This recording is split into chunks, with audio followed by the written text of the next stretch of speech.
Mobile ফোনে ঘুষ চাওয়ার অভিযোগে এবার এক রাজস্ব কর্মকর্তাকে নিয়ে সৃষ্টি হয়েছে চাঞ্চল্য।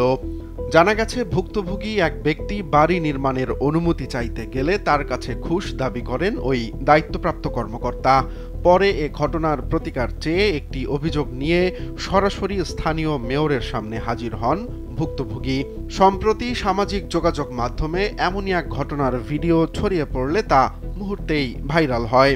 ভারতের মধ্যপ্রদেশের মোরেনা এলাকায় ঘটে যাওয়া ওই ঘটনার ভিডিওতে দেখা গেছে, অভিযোগ নিয়ে মেয়রের কার্যালয়ে আসেন স্থানীয় বাসিন্দা পঙ্কজ রাঠোর। তিনি উপস্থিত হয়ে মেয়র শারদা সোলাঙ্কির দপ্তরে প্রতিকার চেয়ে অভিযোগ জানান। মেয়রের সামনেই তিনি ফোন করেন আলোচিত সেই রাজস্ব কর্মকর্তাকে।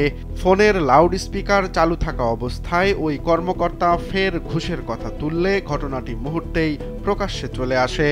পঙ্কজের অভিযোগ, রাজস্ব বিভাগের কর্মকর্তা অশোক ভারতী সহ কয়েকজন দায়িত্বপ্রাপ্ত কর্মকর্তা তার কাছে নির্দিষ্ট অঙ্কের ঘুষ দাবি করেছিলেন।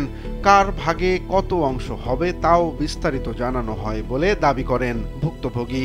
মেয়র পুরো কথোপকথন শুনে বিস্ময় প্রকাশ করেন।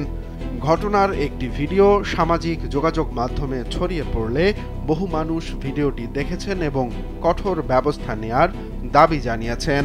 মেয়র শারদা সোলাঙ্কি ঘটনাটি তদন্তের নির্দেশ দিয়েছেন এবং সংশ্লিষ্ট বিভাগকে এ বিষয়ে প্রতিবেদন জমা দিতে বলেছেন। পঙ্কজ ছাড়া আরও এক ব্যক্তি জানিয়েছেন, সরকারি খরচ বাদে অতিরিক্ত আরও ৩৪,০০০ টাকা ঘুষ চাওয়া হয়েছিল তাদের কাছে।